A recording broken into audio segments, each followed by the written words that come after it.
शं वरुणः शन्नो भवत्पर्यमा शन्न इन्द्रो बृहस्पतिः शन्नो विष्णुरुक्रमः ॐ शान्ति शान्ति शान्तिः।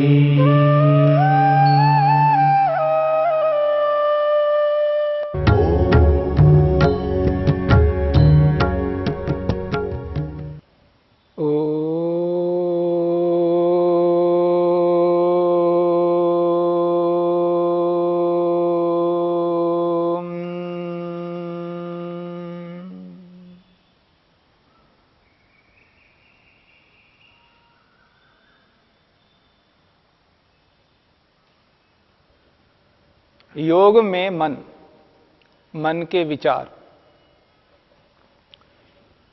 मन की वृत्तियों को लेकर के विचार चल रहा है।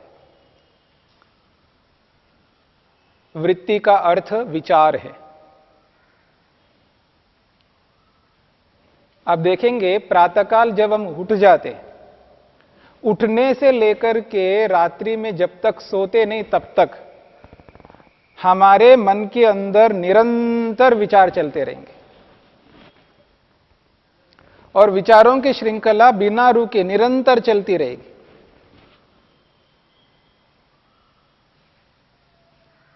हां, यह अलग बात है, रात्रि में जब सोते हैं, सोते समय भी विचार चलते हैं, वे अलग प्रकार के विचार होंगे। उसकी चर्चा मैं बाद में आपके सामने रखूंगा। परंतु जो जागृत अवस्था में मन के अंदर जो निरंतर विचार चल रहे होंगे, वो विचार दो प्रकार के हैं, एक सुविचार के रूप में और कुविचार के रूप में।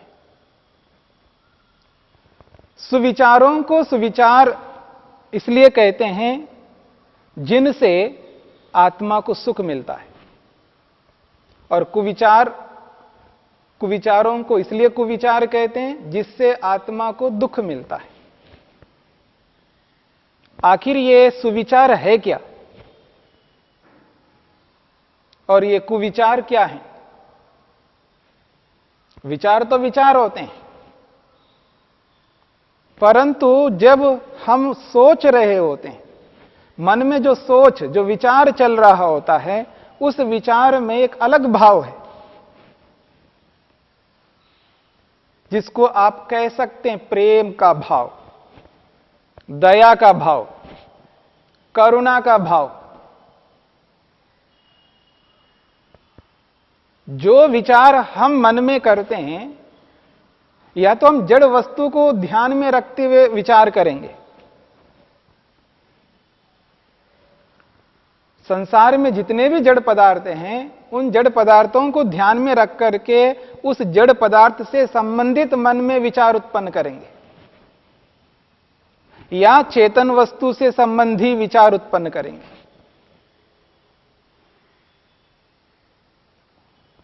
जड़ वस्तु से संबंधित विचार किस प्रकार के होते हैं, उसकी चर्चा हम अलग प्रकार से करेंगे। जो चेतन वस्तुओं को ध्यान में रख करके जो मन में विचार होते हैं हमारे, और उन विचारों में जो सुविचार जिनको हम कहते हैं, जब मन में सुविचार चल रहे होते हैं, उन विचारों में दया का भाव होता है, करुणा का भाव होता है, कृपा का भाव होता है, जिसको योग की भाषा में कहते हैं अहिंसा का भाव। मन में जो विचार चल रहे हैं, उन विचारों में अहिंसा का भाव होता है, और उस अहिंसा को हम दया का भाव कह सकते हैं, करुणा का भाव कह सकते हैं, कृपा का भाव कह सकते हैं।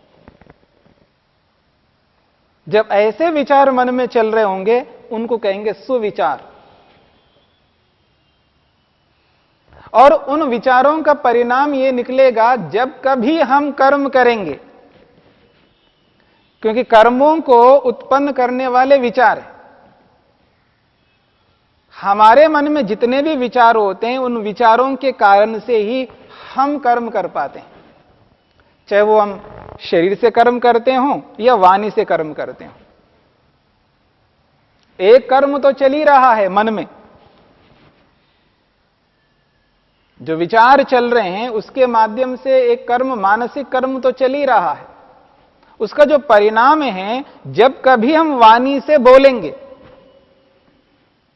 वो कर्म एक अलग प्रकार का कर्म है, और जिस कर्म से सीधा उस चेतन व्यक्ति के प्रति संबंधित रहेगा और चेतन और एक चेतन व्यक्ति को ध्यान में रख करके बोलेगा, वो वाणी का कर्म।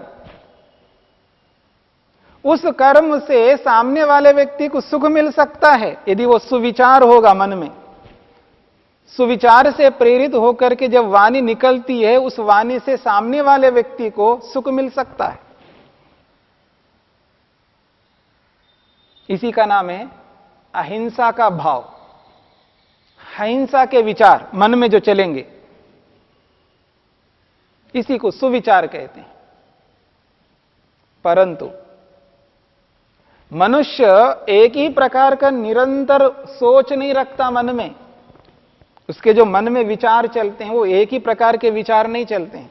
ऐसा नहीं है वो प्रातःकाल उठ करके जब अहिंसा के विचार मन में लाता है, दया का भाव, करुणा का भाव, प्रेम का भाव, कृपा का भाव जब मन में लाता है, वो निरंतर रात्रि में जब तक नहीं सोता तब तक ऐसे ही भाव मन में होते हों, ऐसा कभी नहीं होता। विचारों में परिवर्तन होता रहता है, निरंतर सुविचार नहीं रहेंगे। और जब मन में कुविचार चलने लगते हैं, कुविचार इसलिए उसको कुविचार कहते हैं, हिंसा का भाव है।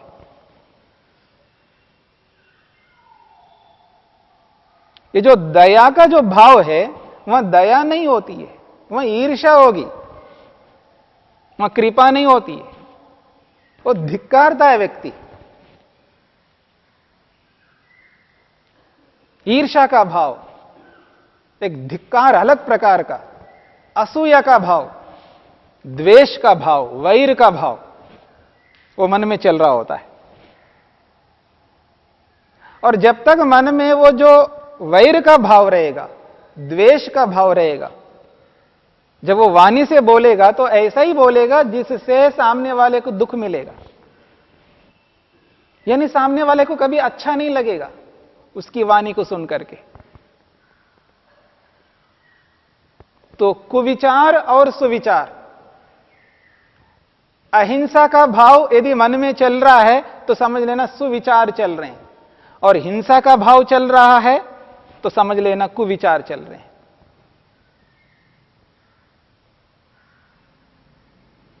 यदि मन में यथार्थता दिखाई दे रही है, जिस किसी चेतन वस्तु को, जड़ वस्तु को देखता है तो मन में यथार्थता रहती है, सत्यता रहती है, वास्तविकता रहती है।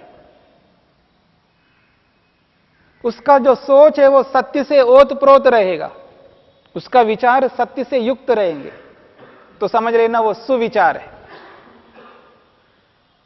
लेकिन जब मन के अंदर असत्य के विचार चलने लगते हैं,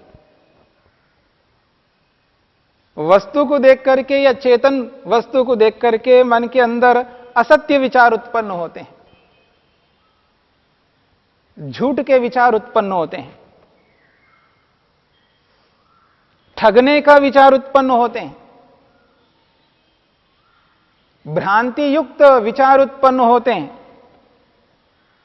तो समझ लेना ये कुविचार है। एक ओर अहिंसा के विचार और दूसरी ओर हिंसा के विचार, एक ओर सत्य के विचार, एक ओर असत्य के विचार, एक ओर निर्लिप्त है, सोना पड़ा है तो भी वो मिट्टी समझता है उसको, यानी सोने से क्या मेरे को मतलब नहीं चाहिए क्योंकि वो मेरा नहीं है। दूसरे के द्रव्य को वो मिट्टी के समान समझता है, यानी वो अस्तेय का भाव मन के अंदर चल रहे होते हैं, चोरी न करने के भाव मन में चलते हैं। मेरे को क्या करना उसका, वो कितनी कीमती हो, चाहे वो धन हो, चाहे वो जमीन हो, चाहे वो कुछ भी हो, मेरे को नहीं चाहिए।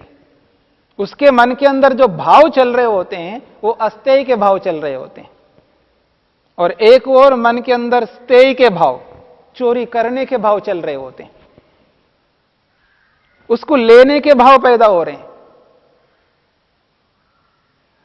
दिखने वाली वस्तु को लेने के भाव तो पैदा होते ही हैं। जो वस्तुएं दिख नहीं रही हैं, जो चीजें सामने नहीं हैं, उनके लिए भी लेने के भाव कहां रखा होगा इसने? क्या होगा इसके पास? उसको देखने की इच्छा, उसको लेने की इच्छा, ये जो भाव जब मन के अंदर पैदा होते हैं तो समझ लेना ये कुविचार है, क्योंकि वो अस्तेय नहीं है, वो स्तेय है। चोरी करने के भाव मन के अंदर पैदा हो रहे हैं। एक और मन के अंदर एक संयम का भाव रहता है, जिसको ब्रह्मचर्य कहते हैं। उसकी जो दृष्टि होती है, मन की दृष्टि होती है, देखने का जो भाव होता है, उसमें एक संयम होता है। यथार्थ देखना चाहता है उसको। ब्रह्मचर्य का पालन चल रहा होता है मन के अंदर। और एक और दृष्टि ऐसी होती है जो हानिकारक है, जिसमें असंयम रहता है।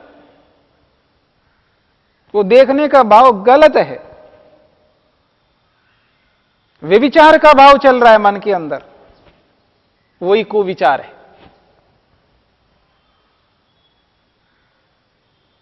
अच्छा, इनके पास इतना सारा है, बहुत है, वो मेरे को भी मिलना चाहिए। इतने वस्त्र हैं इनके पास में, ये मेरे को मिलना चाहिए। इनसे ज्यादा होना चाहिए मेरे पास में। अच्छा, इनके पास इतना धन है, नहीं, इससे ज्यादा धन होना चाहिए मेरे पास में। इसके पास इतनी जमीन है, इससे अधिक जमीन होना चाहिए। ये जो भाव है, संग्रह करने का भाव, इकट्ठा करने का भाव, नीचे से ऊपर तक आदमी में कूट कूट कर भरा हुआ होता है संग्रह करने का। हर चीज को वह संग्रह करना चाहता है। जब संग्रह करने का भाव होता है तो समझ लेना यह कुविचार है। आपके पास कितना है तो उससे मेरे को क्या लेना है? होगा तो होगा आपके लिए, वो तो मेरे को उसमें दुख दिखाई दे रहा है। मेरे को नहीं चाहिए, मेरे को नहीं चाहिए। जितना आवश्यक है उतना मेरे को चाहिए, उससे अतिरिक्त तो मेरे को नहीं चाहिए। ये जो भाव है, ये अपरिग्रह का भाव है, ये सुविचार है।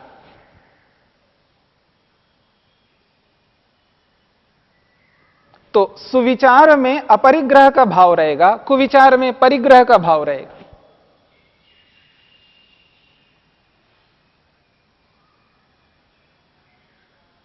आदमी स्वयं को जब देखता है तो मैं बड़ा शुद्ध हूं, ऐसा एहसास करता है, मैं तो बहुत शुद्ध हूं। और सामने वाले को जब देखता है बहुत अशुद्ध है, ऐसा लगता है उसको। कितना भरा हुआ इसके मन के अंदर, कितना मल है इसके मन के अंदर। सामने वाले के मन में बहुत सारा मल अनुभव करता है। इसका मन ठीक नहीं है। हां, याद रखना, इसका मन बिल्कुल ठीक नहीं है। ये जो सोच है, यही सोच कुविचार का सोच है। सामने वाले को अशुद्ध समझ रहा है और स्वयं को शुद्ध समझ रहा है। सामने वाले के मन को बहुत अपवित्र अनुभव कर रहा है और स्वयं के मन को पवित्र अनुभव कर रहा है।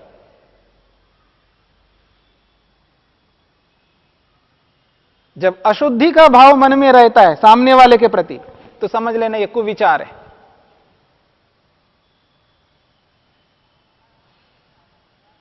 वो कैसा है हमें पता नहीं है, पर मैं अपने आप को यह समझ रहा हूं मैं तो शुद्ध हूं, तो सामने वाला भी शुद्ध होना चाहिए। उसके भाव भी इसी तरह निकलते रहेंगे। जब सकारात्मकता स्वयं के प्रति रखता है तो सामने वाले के प्रति भी सकारात्मकता रखता है।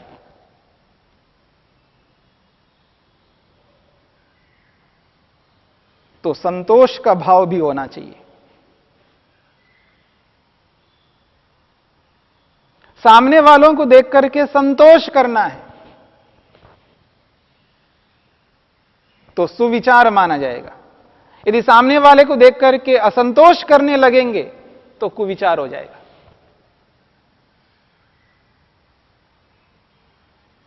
जब लोगों को देखते हैं तो उसको यही दिखाई देता है ये तो बड़ा विलासी व्यक्ति है,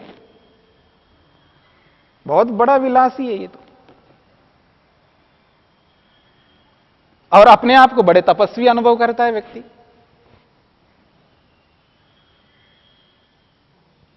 दूसरों को भी तप दिखाई, दूसरों के व्यवहार को देख करके उनका भी तप हमें दिखाई देना चाहिए। ऐसे भाव मन के अंदर उत्पन्न होने चाहिए कि ये लोग भी तप करते हैं, केवल मैं अकेला नहीं हूं जो तप करने वाला हूं। अगर कोई मनुष्य है, मनुष्य मात्र तप करता है, बिना तप किए कोई भी मनुष्य जी नहीं सकता, तप तो सभी करते हैं। ये जो भाव है, दूसरों की तपस्या भी मेरे को अनुभव होना चाहिए, मेरे मन में दूसरों की तपस्या दिखनी चाहिए, तो यह सुविचार माना जाएगा।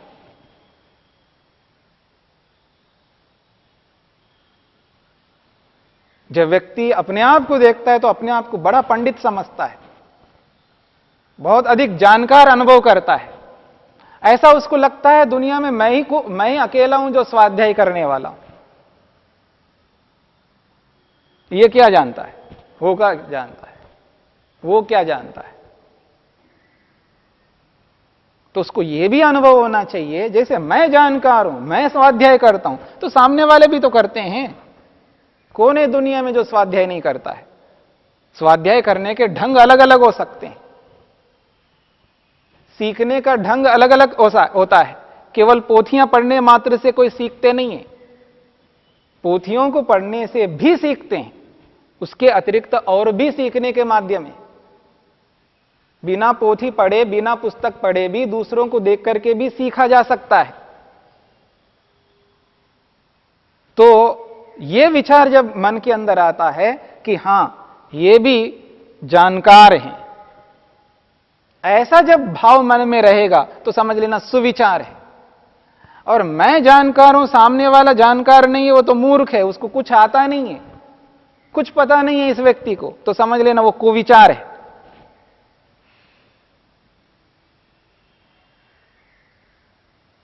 जैसा मैं ईश्वर से डरता हूं ना,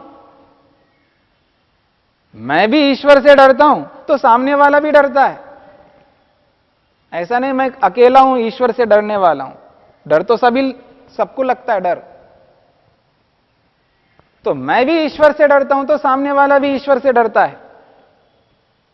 और जब ईश्वर का डर रहता है तो समझ लेना कि मैं ईश्वर प्रणिधान करता हूं, यानी ईश्वर की आज्ञा मेरे सामने है, अनुशासन मेरे सामने है।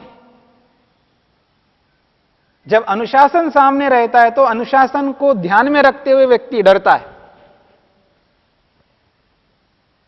तो जब ऐसे विचार मन के अंदर उत्पन्न होते हैं तो समझ लेना है कि ये सुविचार हैं, और उसके विपरीत जब मन में भाव उत्पन्न हो रहे हैं तो समझ लेना ये कुविचार है। और ये जो श्रृंखला है सुविचारों की और कुविचारों की श्रृंखला, ये निरंतर चल रही होती है, प्रातःकाल उठने से लेकर के रात्रि में सोने तक। उन विचारों को पकड़ना है, समझना है, और अपने विचारों को सुविचार बनाना है।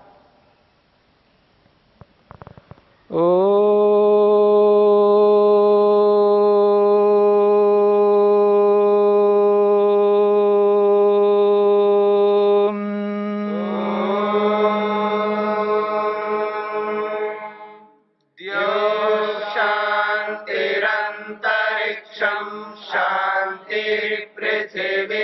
शांतिरापः शांतिरोषधयः शांतिः वनस्पतयः शांतिर्विश्वे देवा शांतिर्ब्रह्म शांति सर्वं शांति शांतिरेव शांति क्षमा शांतिरेधि।